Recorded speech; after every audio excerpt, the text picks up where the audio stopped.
रामपुर के जंगल में राजू चिड़िया रहा करती थी। उसका एक बेटा था जिसका नाम बंटी कबूतर था। बंटी कबूतर को एक एक्सीडेंट के कारण एक पैर टूट गया था। बंटी कबूतर एक पैर से चल नहीं सकता था तो वे घर पर ही बैठा रहता था। उनकी झोंपड़ी एक गांव के किनारे पर थी, जिस वजह से गांव वालों का उन पर ध्यान नहीं जाता था। राजू चिड़िया बहुत गरीब होने के साथ साथ वे राम भक्त भी थी। वे राम पर बहुत ही विश्वास किया करती थी।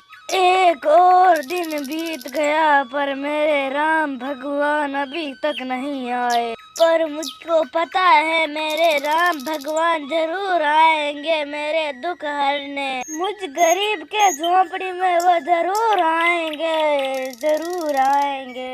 माँ प्यास लगी है। हाँ बेटा, अभी देती हूँ, पानी भी और खाना भी। ये ले बेटा तेरी थाली और ये राम जी की थाली। माँ मैं बचपन से देख रहा हूँ कि तुम राम जी के लिए थाली लगाती हो। माँ तुम्हें पक्का भरोसा है कि राम जी हमारी झोंपड़ी में आएंगे? हाँ बेटा, राम जरूर आएंगे। मुझे पूरा विश्वास है कि राम जी हमारे कुटिया में आएंगे। उन्हें पता है बेटा कि मैं यहाँ पर आंखें बिछाए बैठी हूँ और उनको मुझको दर्शन देना आना ही पड़ेगा। राजू चिड़िया हर रोज अपनी कुटिया को साफ करती रहती थी, क्योंकि वह जानती थी कि उसकी झोंपड़ी में राम जरूर आएंगे। उसकी आस्था को देखकर गांव वाले अक्सर उसकी मजाक उड़ाया करते थे। गांव वालों के साथ साथ जमींदार भी उसका बहुत ही मजाक उड़ाया करता था। वे वहां से जाता तो उसका मजाक उड़ाता था। अरे चिड़िया, तू चाहे इतना भक्ति कर ले, लेकिन इस कुटिया में राम नहीं आने वाले हैं। राम तो अमीरों के पास जाते हैं, तुम जैसे गरीबों के पास नहीं आते हैं। हा हा हा। जमींदार साहब जी, आप जब भी मेरी झोंपड़ी के आगे से गुजरते हैं तो आप ऐसा ही कहते हैं। एक दिन आप देखेंगे तो देखते रह जाएंगे। मेरा दिल कहता है कि राम मेरी झोंपड़ी में जरूर आएंगे। अरे हाँ हाँ, उम्र के साथ साथ ऐसा हो जाता है। चलो हम भी देखते हैं कि तुम्हारे राम तुम्हारी झोंपड़ी में कब आते हैं। और जमींदार साहब जी, क्या आप इन गरीब लोगों के मुँह लगते हो? चलो उस पेड़ के नीचे मैंने आपकी खटिया लगा दी है, वहाँ जाकर ठंडी ठंडी हवा खाओ पेड़ के नीचे। राजू चिड़िया को ऐसे ताने सुनने की आदत हो गई थी।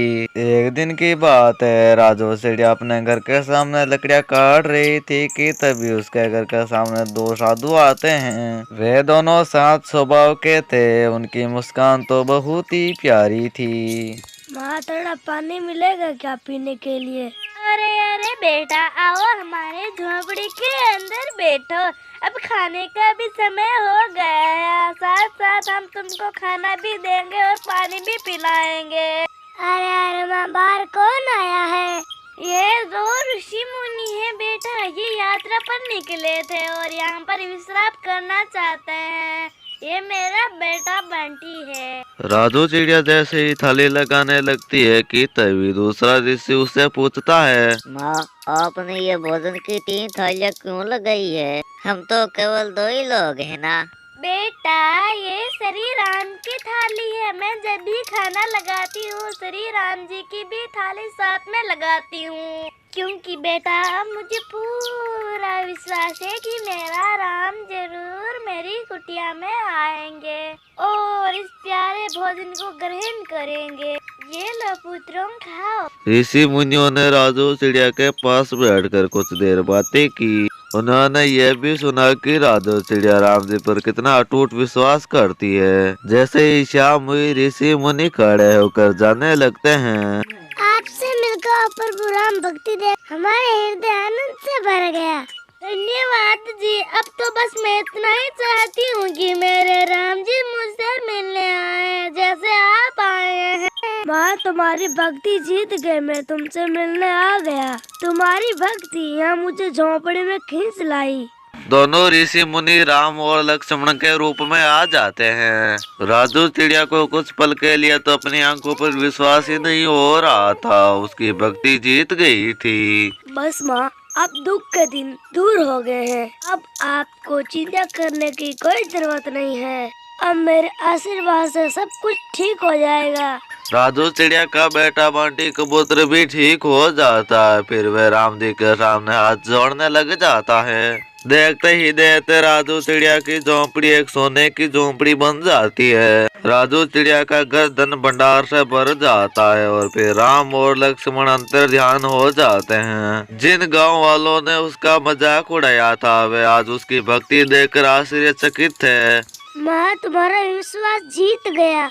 प्रभु श्री राम और लक्ष्मण हमारी कुटिया में आए। देखो उन्होंने मुझको ठीक कर दिया, हमारी गरीबी भी दूर कर दी, हमारे जीवन के सारे दुख दूर कर दिए। माँ हाँ बेटा, राम लक्ष्मण हमारे घर आए थे और हमारे सारे दुख खींच लिए। और वह जमींदार भी राजू चिड़िया से माफी मांगने लग जाता है।